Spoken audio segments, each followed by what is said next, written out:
Welcome to the e-commerce Badassery podcast, the place for scrappy female entrepreneurs who want to learn actionable steps and strategies to grow the traffic, sales, and profit in your e-commerce business. I'm your host, Jessica Totillo-Coster, a 20-year retail veteran who spent 3 years as the only employee of a 7-figure online store. That shit was crazy. I know exactly how it feels to do all the things, and I'm sharing everything I learned the hard way so you don't have to. I may have started this business by accident, but supporting badass bosses like you lights me the fuck up, and I am so stoked to see you grow. Are you ready, babe? Let's roll. Welcome back to the e-commerce Badassery podcast. I'm your host, Jessica Totillo-Coster. We're doing things a little bit differently today, and fair warning, I'm going to be telling some stories, but they're important to set the stage for the message I want to convey. So I've mentioned this on Instagram before, but in case you haven't heard it, when I was a teenager, I had a pretty big problem with authority. And while it didn't serve me well back then, it has certainly served me well as an adult. So Mom, if you're listening to this, sorry, not sorry. Well, why am I telling you this? Because I want you to have a problem with authority too. When it comes to the consultants you work with, while they are the experts and you definitely need them to grow your business, I want you to be sure that you know enough about what you're passing off to know if they're doing a good job, or at the very least, not be afraid to speak up when something doesn't feel right to you. Don't just take them at their word. Now, I'm certainly not a conspiracy theorist, and I don't think everyone is out to screw each other over. But I have learned that many of these consultants, especially developers, will do things the quick and easy way for them without considering how you're going to manage it all on your own later. And look, I'm not mad. It makes sense from their point of view. But as the CEOs of our businesses, it's up to us to do our due diligence and protect our interests. And I know this because I've been through this shit more than once. If you've listened to the intro of my podcast, then you've heard me say, I'm sharing the things I learned the hard way so you don't have to, and I mean it. After being the only employee of a 7-figure e-commerce store for 3 years, I've worked with a lot of developers, SEO agencies, marketing agencies, etc. And while I knew a good amount of things about e-commerce, I didn't know all the things. So I had to trust in what these people were doing because they were the experts. But as I said, I learned pretty quickly that I needed to make sure I was doing my own research and sticking up for myself.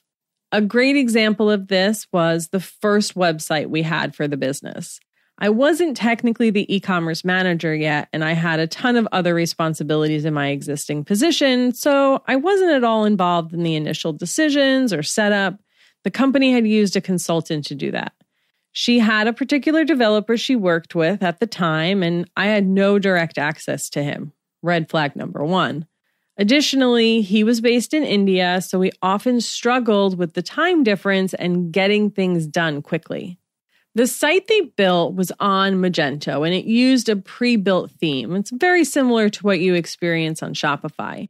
And when they customized the theme to fit our branding, instead of using the pre-built theme options, you go into the CMS and you pick your colors and your fonts and things like that, they hard-coded everything. So when I tried to tweak something using those theme options, everything they had done was just overwriting that and nothing worked.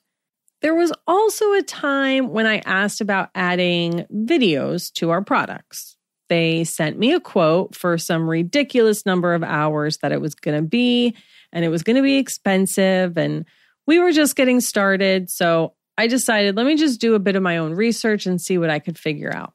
Turns out the theme already had the ability to add videos, and if they had ever given me the documentation, I could have figured that out much faster. Here's the thing.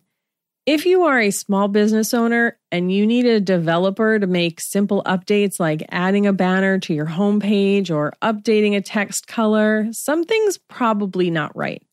And I've already worked with numerous clients who, when they first came to me, they had these super customized, hard-coded websites and they couldn't change anything on their own. And hey, when you're a big-ass business making a shit ton of money and you can afford to have a developer on retainer to make those kinds of updates for you, that's awesome. But why would you want to? Especially if there's actually a way for them to add it into your content management system, where you go to make those edits on your own. Or you could give it to a team member who doesn't cost nearly as much as a developer.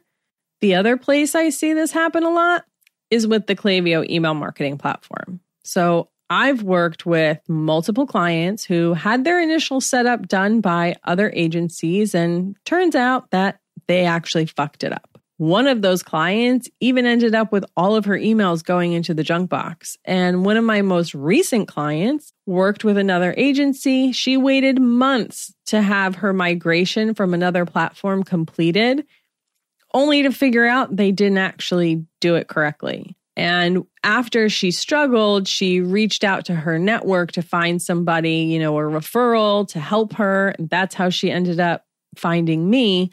And now I'm going to go in and fix stuff for her. And I'm so happy to do it. Like, I want to support and help these people, especially when it comes to just Klaviyo, right? Because I love the platform, but e-commerce too. Because I help with all of that stuff and I'm happy I get to do it, but it's fucking bullshit. They shouldn't have to pay someone to fix something that they paid someone else to do. It really drives me batty. And it's one of the main things that keeps me motivated in this business as I meet more and more of these female entrepreneurs who, no one's looking out for them. It's become one of the pillars of my brand. I want to make sure badass female entrepreneurs aren't getting fucked over by shitty consultants. And why, when I work with clients, I explain the why and the how behind everything I do, even if they don't want me to. Truth is, most of you guys just want it done for you, which I totally get. But I'm going to teach anyway, because that's how I roll. And ultimately, I want you to work with me because you want to, not because you have to. Okay, so I've rambled on long enough. Thanks for sticking through that. And now the question is, how do you avoid getting yourself into these situations in the first place? The first thing is, you need to recognize when something isn't right. And that comes with a little bit of research and a little bit of intuition. For me, I didn't always know what the right way was, but I knew something was off. Yeah, running a website and email marketing and all that, it takes work. But it shouldn't be cumbersome and difficult and so trying and taxing every day just to do these little things. And please know, if you need to ask your developer to change a homepage banner, that's not normal. If you see a dip in revenue or your emails start going into junk when you switch to a new platform or switch to Klaviyo, that's not normal. If you have Google Analytics hooked up to your site, but the data is wrong and it says you have no traffic or it's not tracking conversions, that's not normal. So here's the thing. I want you to ask questions. I want you to challenge what feels wrong. Do your due diligence. Try a couple Google searches. Get a second opinion. Do all of this before you sign on the dotted line. Lean on your communities. Talk to other people who are also e-commerce entrepreneurs. Come to the e-commerce Badassery Facebook group. Ask your questions there. I am happy to help. DM me on Instagram, whatever it is. I will definitely chime in and help. And I mentioned this before, but I just want to remind you that you really do need to educate yourself on things before you hand them over to someone. Ultimately, it's going to save you so much money and heartache in the end. I promise you that is true. And outsourcing is important. You need to do that in order to scale. but you've got to own everything that happens in your business too. So don't be afraid to speak up. And if you're paying someone to provide a service for you, you have every right to ask them to explain their logic and process, the why and the how behind what they're doing. And if if you're looking for a specific functionality or a feature and they're telling you that it's not doable, search the internet. Seriously, I can't even count how many times I have sent documentation to my developers on how to accomplish certain things that I was looking for. And it doesn't make them shitty developers or mean they were going out of their way to screw me over. They can't know everything either. Nobody can know everything. But like I said, because you are the CEO, it's up to you to challenge that. And it's up to you to take those extra steps and get what you really need out of it. And if you've ever been in this situation, don't feel bad about it, right? I mean, it's happening to enough people that I recorded a fucking episode. And you know what? I said that in my last episode too, but it's true. So the point here is you need all of those people. It's how you are going to grow your business. But your intuition is strong, my friend. Very strong. And doing it the quick and easy way for them is not always the right way for you. And I encourage you to stick up for yourself. Ask questions, even if it's uncomfortable. That's part of being a CEO. And take to Google if they're telling you something's not possible. Okay, this was a quick one today. I hope that this is firing you up to take a little bit more control when you are working with consultants. And that goes if you're working with me too. You're working with a marketing person or an e-commerce strategist, and even if it's me, challenge me too. That's your job as the CEO. And I'm going to leave you with that today. Until next time, I'll see you on the flip side. Thank you so much for listening to today's episode. If you like what you heard, I'd be so grateful if you'd leave a review on Apple Podcasts, and don't forget to subscribe so you never miss an episode.